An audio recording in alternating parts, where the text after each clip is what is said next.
Hello, and welcome to Much Talk About Nothing, a show about movies, music, and more, where we continue on our endless journey in search of something to talk about. As always, I'm your host, Grant Ingram, and joining me today is none other than Grant Skillen. How you doing, Grant?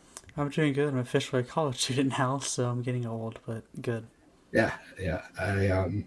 Weird thing is, you're older than me, and yet I feel older than you because I've been doing this for way too long. It's it's complicated, but Uh, I'm doing good. good. It is so good to be back. We're sporting our little podcast hats. We're on a network now. That's really stinking cool. Shout out to the Cultured Nerd Podcast Network. Go give them a follow everywhere. If you're watching on YouTube, well, they're on YouTube too. Just check out the Cultured Nerd. Follow them on Instagram at the Cultured Nerd, and Twitter, same handle, I believe. Yeah. So today we are interviewing a human, a real human. He's a Twitch streamer. He's a YouTuber. He is behind the latest and, to my knowledge, the first Destiny fan-made animated project called Ace, which you can watch now on YouTube. And his name is Average Matty. Matty is a really cool guy. We recorded this interview yesterday, which is why if you're watching, you'll notice that I suddenly have a beard. Yes, in my case, he suddenly doesn't have a beard, and why I have a hat and then I won't. Yeah. And I think we both changed clothes since then, hopefully. It's a similar color shirt, but different shirt. Yeah. We both changed clothes. So yeah, here, without further ado, here it is. So we're here today with Average Matty. First off, how are you doing? You doing all right? I'm doing good. How you guys doing? Doing well. Glad to be here. So Me. you sat down to create Ace. How did that project begin? Like, what was the inception of this? Oh man. Truth be told, I probably don't say this too often. I say this live sometimes, but before I started streaming, I was an actor here in LA. And because I was grinding so hard on Twitch and YouTube and all that, and I was kind of ignoring when my agent was sending me auditions for like commercials and whatnot. And, you know, I always told him if it wasn't like a pilot or something that was really big to take me away, I'm going to have to turn it down. Because if you miss stream days or if you miss, YouTube uploads, it can affect your stuff. And I remember she got really mad at me. I still to this day, I still have to email her. I don't know if she dropped me or not, but she was very upset. I remember I sat here and I was like, how do I kind of merge these two worlds together? How do I, create something that's kind of in the acting world and then also in the gaming world and the streaming world that I'm in Destiny? And I wrote a super short script, which was rewritten many, many times. And I just started cold calling these motion capture studios here in LA. I just started throwing Hail Marys. And some of them were super rude because if you're not like a big studio, they're like, who are you? Why are you calling us? But two studios were nice enough to actually have like multiple meetings with me and calls and basically just kind of tell me how it goes, from the facial scans to how it works in the studio. And the cost was a huge one. That was like a sticker shock. That's kind of how it started. Yeah. So what made you go, this is something I can accomplish? Like this, once you got past that initial sticker shock, how did you decide to do it? So I have this problem, and I guess it's not like a problem, it's like a good thing, but like sometimes with some things it can be a problem. I have a little bit of like an obsessive personality. So like if I kind of set myself to do things, like I won't stop thinking about it and trying every avenue until it gets done. It was the same thing when I started on stream and streaming on Twitch, and that's super hard. And we ended up, getting to a good place. And so I thought, you know what, maybe we can crowdfund this amount. Because at first the project was supposed to only cost, I think it was like $15,000. And I was like, oh, I'll put in like $8,000. We can probably crowdfund like $7,000 or something like that, and just get to the studio and we can do this. And it started kind of snowballing into the studio was like, all right, now that you have your face scans, what about the head model? And I was like, what's that? And they're like, you need to hire somebody to like make a bald version of your head. And I'm like, okay, can you guys do that? They're like, yes, but it's very expensive. So like I had to find somebody else to do it. I'm like, okay, here you go. And they go, okay, who's doing your grooming? I was like, what's that? They're like, your hair. I'm like, well, can't you guys do that? And they're like, it's very expensive. So like, I had to find like, so the cost very easily and very quickly started rising really, really fast. So I started doing, man, so many meetings. Like, I think all year last year I did, I would say confidently between 200 to 300 meetings, like one-on-one meetings with people. It was, here, sign this NDA real quick before we hop into this call. They would sign it, send it back. I'd put it into a folder and I'd go, okay, great. Here's the script. Here's what we're doing. Here's our tiers. It was like a private Kickstarter. And these are the things you get for the tiers. And if you have any questions, let me know. And sometimes people got excited and was like, oh, I want to go for this very high tier. And I was like, thank you so much, but I'm going to give you 24 hours. Because when you tell someone as exciting as like, hey, I'm making a Destiny series, like a fan-made Destiny series, and it's going to be super high-end and it's only going to get more and more high-end, first thing, people get so hyped, they're like, oh, I want to just throw money at this. But I need it to be solid. So it was like, I gave people time throughout the year to make payments, and then I fronted all the money for the project, which was, in hindsight, to be honest, like the stupidest move. Like, it was such a dumb move, but that's how it worked. Yeah, it was tough. So what got you into Destiny? So you were talking kind of about the show a little bit and some of the production, but what made you get into Destiny, and kind of how did that enjoyment of Destiny get into, I want to make a show about it? I know you mentioned the acting, but what was the spark of like, I want to make a show, and then Ace? Like, how did that come about? I've been streaming Destiny for a little over 2.5 years. At the time, we hit our 2-year mark, and I love Destiny. I love it a lot. Even though sometimes, if you play it, the game may not be in the state that some people might like, and there's whatever it was. But that game really meant a lot to me. Destiny 1 was a big part of my, my gaming history with my friends. I'd wake up and play Trials and, for way too long, and we'd do raids and Nightfalls and all that stuff. And the story of it is just fantastic. And when I wrote the script, I remember I wrote it kind of in sections, and I was like, this ending is really good, but how does it make sense? Yeah, sorry, my dog. How does it make sense? And I asked a buddy who knows lore, and he goes, Ace never existed. Cade's family technically never existed. Are you sure you want to write this? And I was like, 100%. I was like, I love Cade. They killed him off. Very sad. Rest in peace. Yeah, rest in peace, Cade. And I was like, I think this could have been one of the best stories ever to show kind of these episodes of, his son and Cade, and kind of the experiences that they can go through, whether that's, action adventures, back to back, taking out enemies, and then maybe some actual father-son moments where maybe they get into an argument, Yeah. And we see that play through. So I just love the world. It's a big part of me. It's a big part of my kind of gaming and my job right now. So I thought, you know what? I have this community that loves this game. If we're going to do it, we might as well do it in Destiny for this first project. Wow. So it's not like based in any of the lore, or is it sort of? Does it? Well, it's funny because like we have all 4 episodes kind of like outlined, and we know the ending, and we were trying to see what kind of backlash we got as far as like the community going like, wait a second, like this isn't lore accurate. Like, you piece of, it's like technically, I think Bungie came out and said, Cade's been resetted so many times, his family, his wife and his kid, technically didn't exist. It was just a coping thing for him.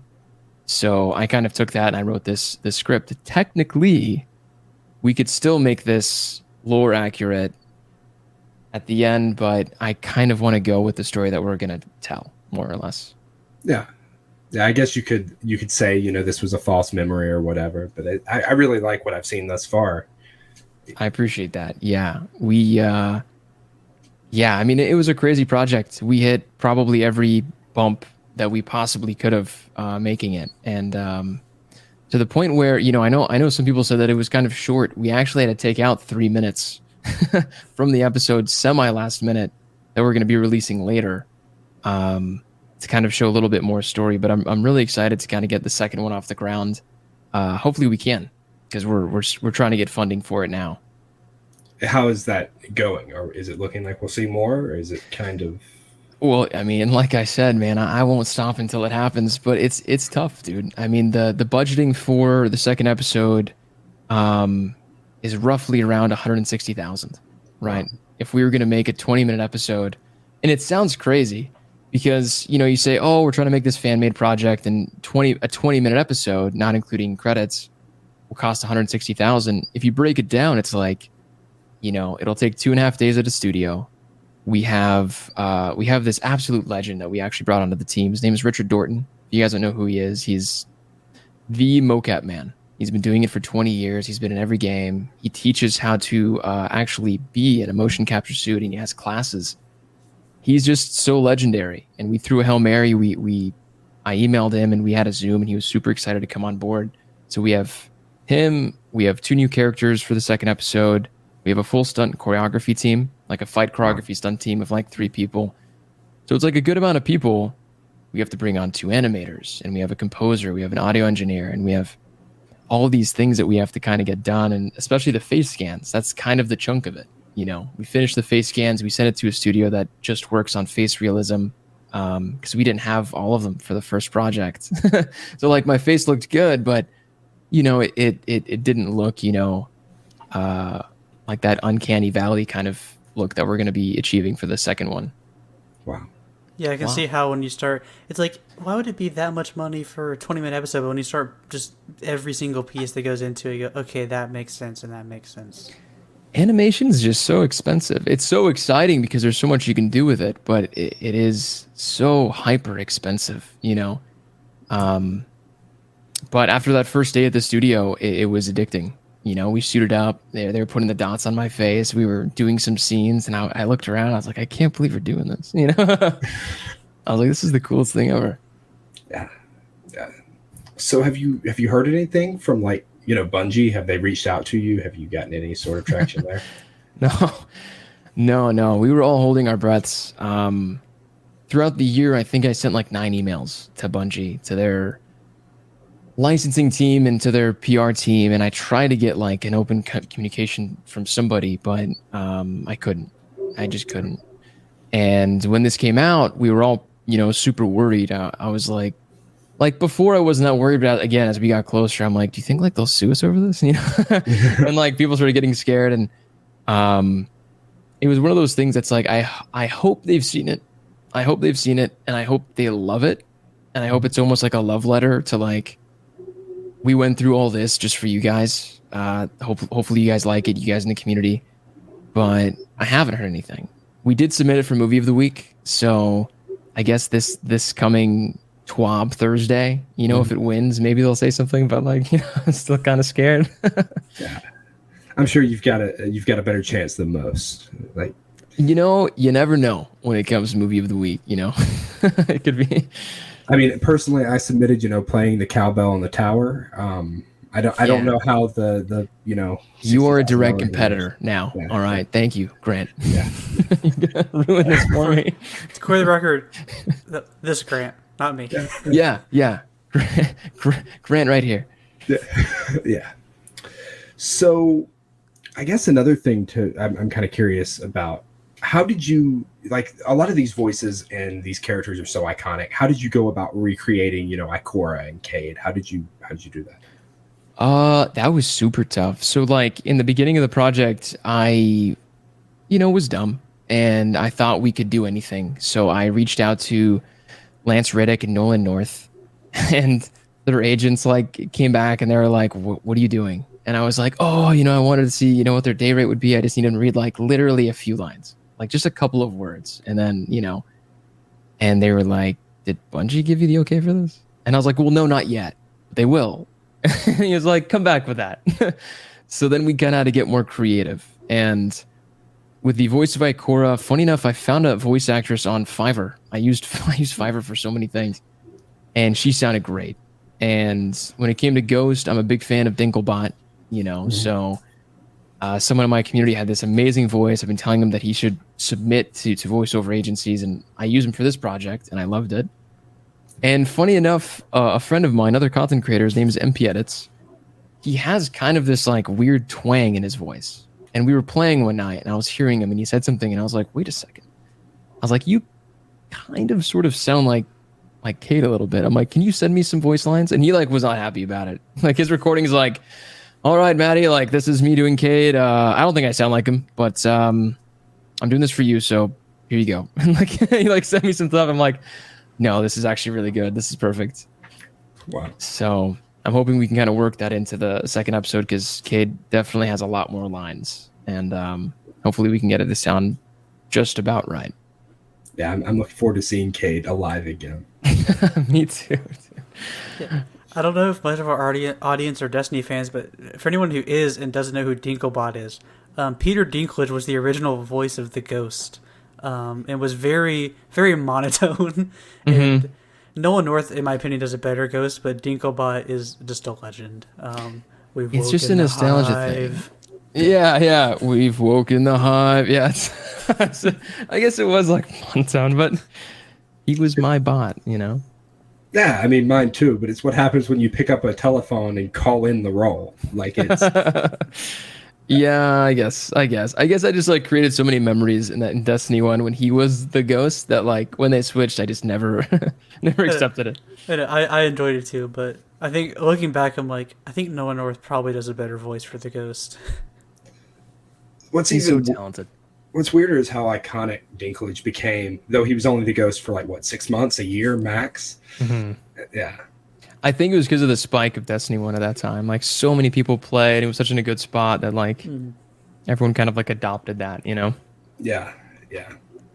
So something just kind of production side that I'm very curious about. When you were going about creating, like, enemy models and that kind of thing, were you able to, like, get any sort of, like, official models, or are you hand doing all of these, or do you have animating or animators that are drawing all these?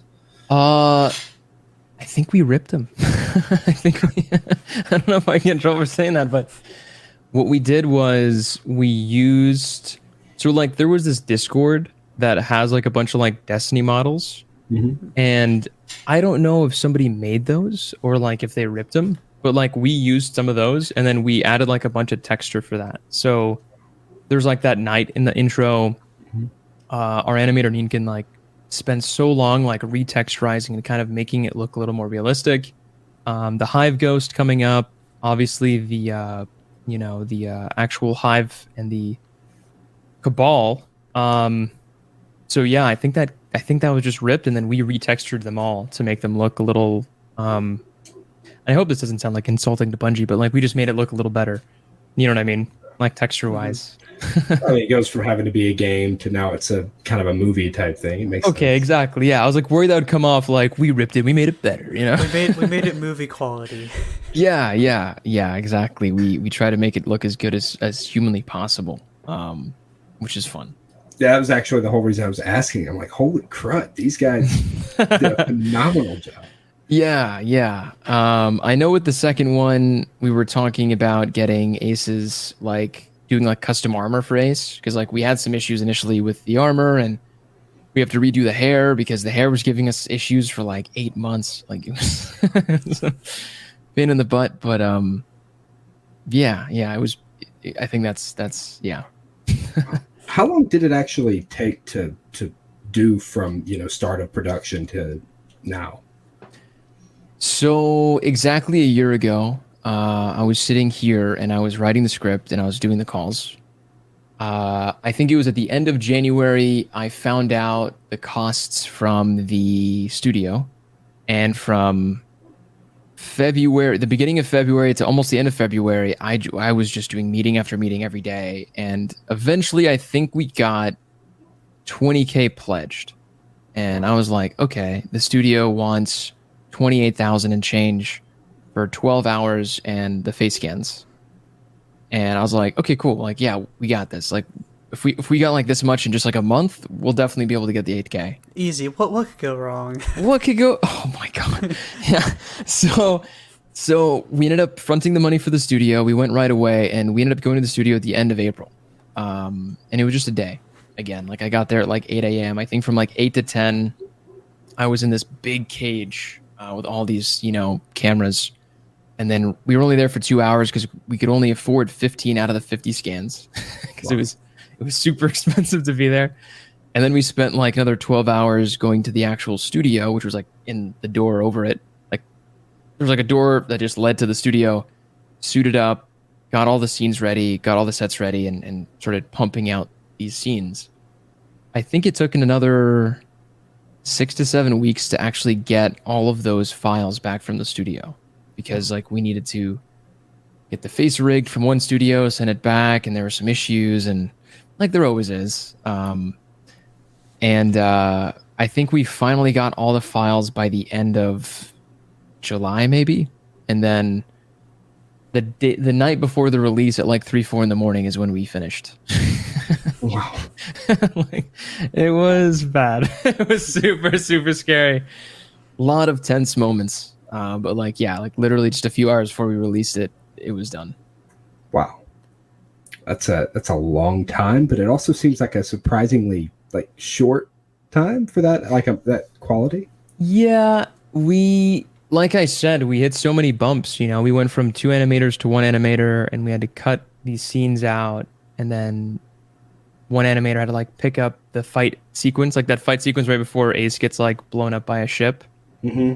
Was supposed to be not his job, but he had to like do it last minute. So like we had to change. That fight scene was actually a lot longer.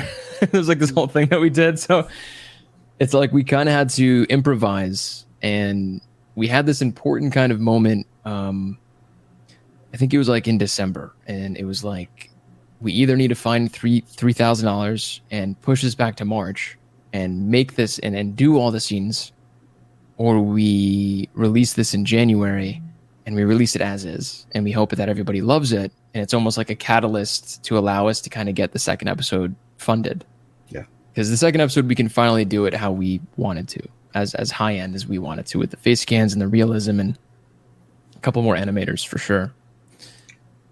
And is it looking like that's what's happening? Is it like we're talking to like, so like the thing is, it's like I'm not crowdfunding this one because like, I like my youth, I'm going to get gray hairs if I do it a second time.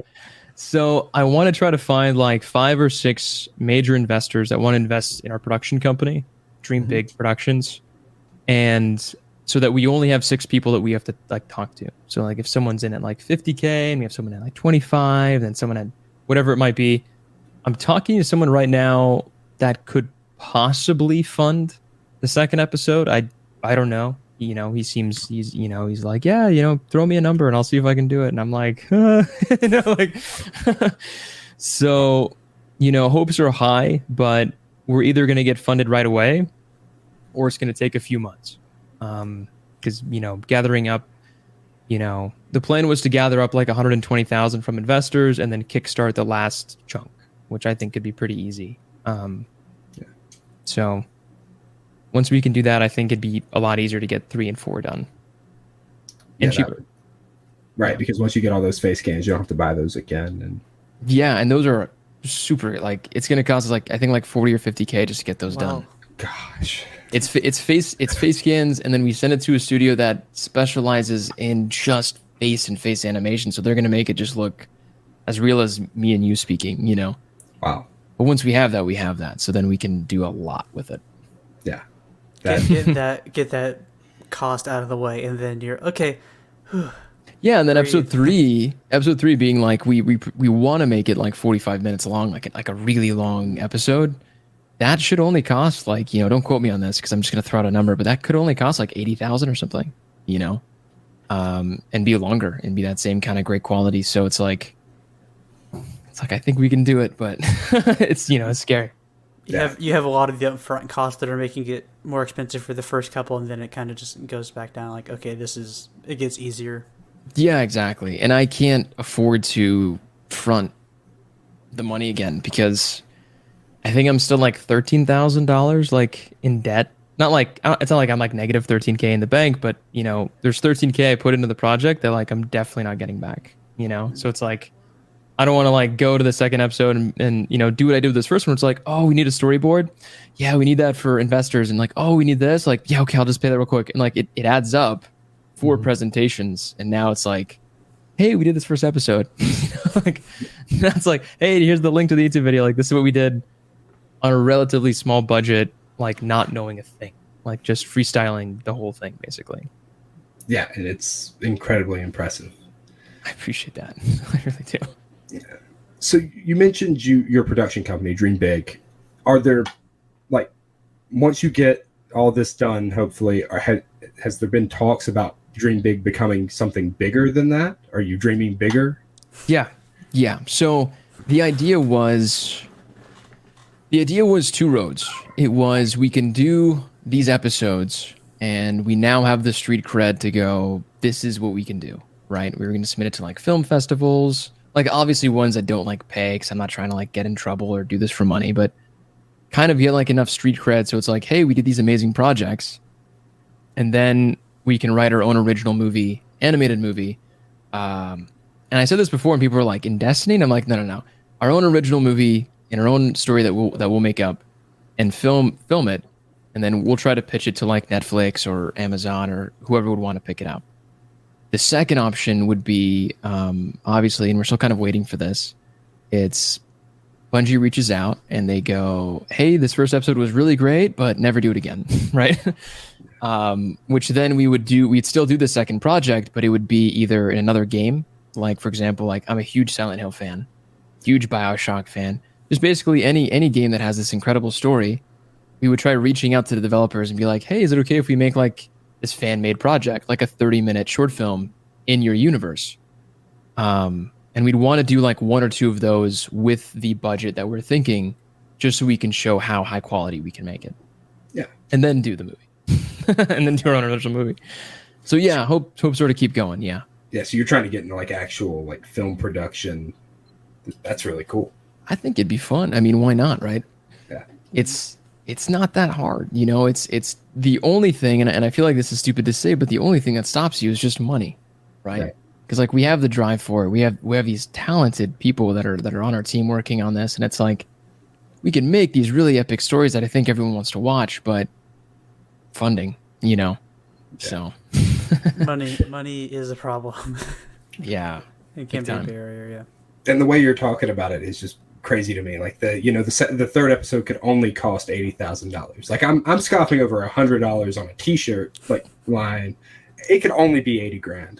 I know. It's like once you live like in a year, in like a world where like the whole year, you know, we're just throwing out money. It's like, oh, these scans are going to cost us, you know, $6,000. Yeah, we can do them. Or this is going to cost 20. Or this is going to cost whatever.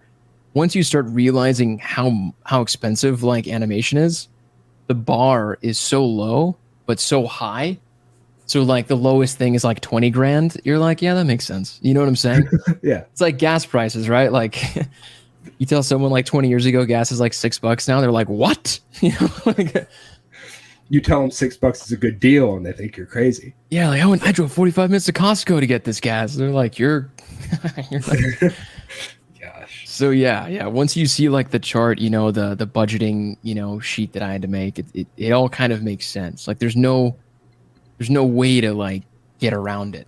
It's relative. It's like when you're in the industry, it's just it costs a lot of money to make projects. Yeah, like I'm sure if you talk to like Spielberg, like his cameras are probably like $1 million a day to rent out. And like to us, you're like, what? You know, but to him, he's like, it's just a regular cost, you know. So we've got $300 million budgets. What why? Yeah, exactly. Yeah.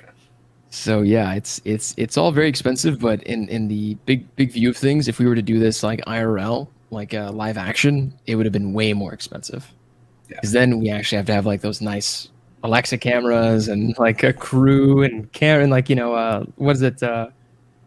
We have to get like licenses and permits to film in certain places. So like, same thing. Even that just raises the bar more, and then you're like, okay, this is the standard now. Yeah. Oh, 50,000. Ah, that's nothing. You know, that's pennies. The fourth episode's only going to cost $3 million. Like we can get that right.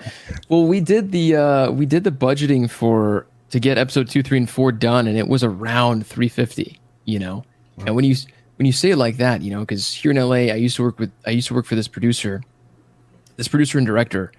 And I called him one night and I was like freaking out. And I was like, it was like back in August because I thought that I would be able to get the funding for this in October, and then like this month we would be back in the studio filming.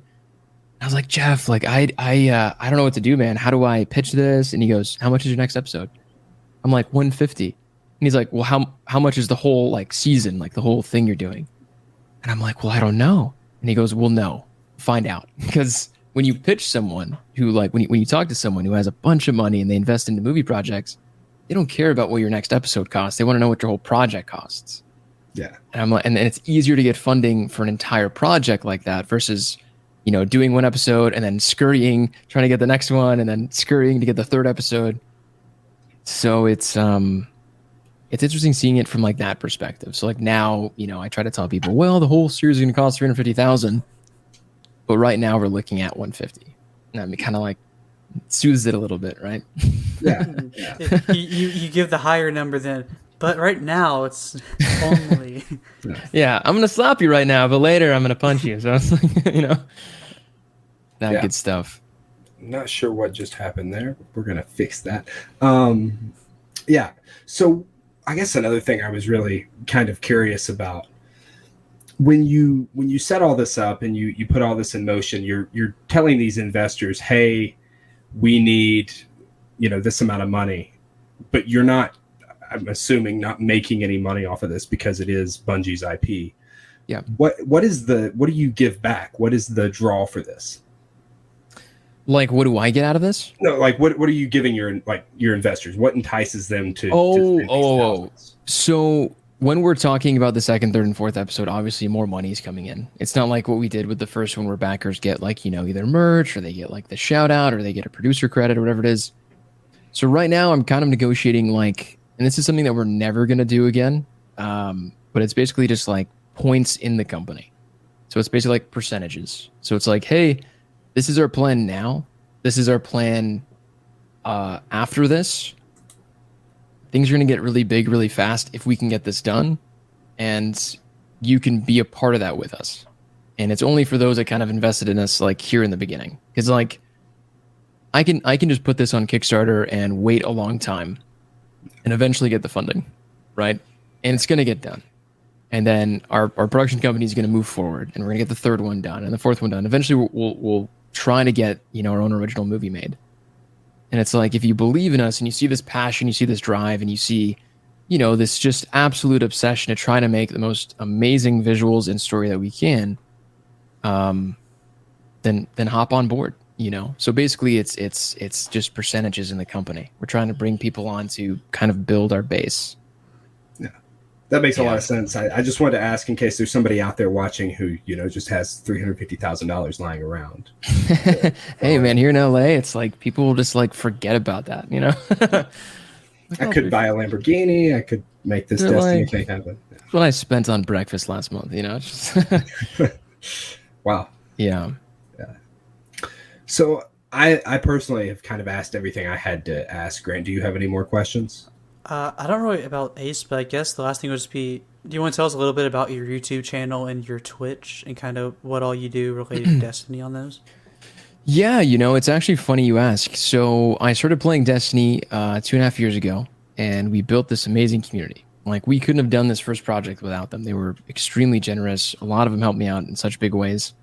And what you have to do, and it sounds kind of grueling, but what you have to do if you're a content creator and you want to grow in Destiny 2, it's on YouTube, you have to make build videos, gun review videos, and guides.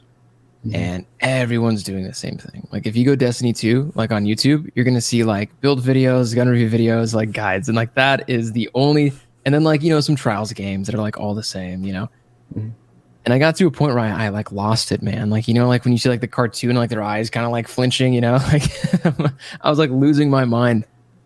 And what I was hoping with this project is that we can kind of shift the YouTube channel kind of in a different direction. So with this project out now, we plan on doing little mini episodes before getting funded. So I'm going to try to raise like $5,000 to get like a motion capture suit for my apartment. Wow. In the space behind me, you know, we can film some very easy things, like 3-minute little episodes, and kind of shift it to more of like Ace animated projects and kind of doing like more IRL fun content. Like we have like a bunch of like little mini Mr. Beast videos planned for this year with other content creators. You know, like a lot of stuff that again is going to cost like funding, but like how I think about it is if we can do this first animated project, I don't think it'll be hard to, you know, get like a life-size Monopoly board built or something. You know what I'm saying? Yeah. Stuff like that. So I mean, it can't cost $350,000, right? yeah, right. Sneak another budget in there, you know. But yeah, that is really awesome, and I can't wait to see it personally. So, I guess now that you've told them what those YouTube channels are like, where can people find those? Average Matty, just on Twitch, on YouTube, on Twitter. I mean, I'm everywhere, man. I'm there. And then if you guys wanted to check out the actual production company website, it's dreambiganimations.com. And there you'll see projects that we're working on and kind of our team that we have. Yeah, I definitely recommend checking that out, and Ace as well. I'll link that in the description, as well as all your YouTube and Twitch links. I appreciate it. Yeah. Well, thank you so much for coming on. And thanks for having me. Yeah, I hope to see more stuff coming out of this little Destiny universe you guys are carving out. I appreciate it, man. I really do. Thanks for having me, guys.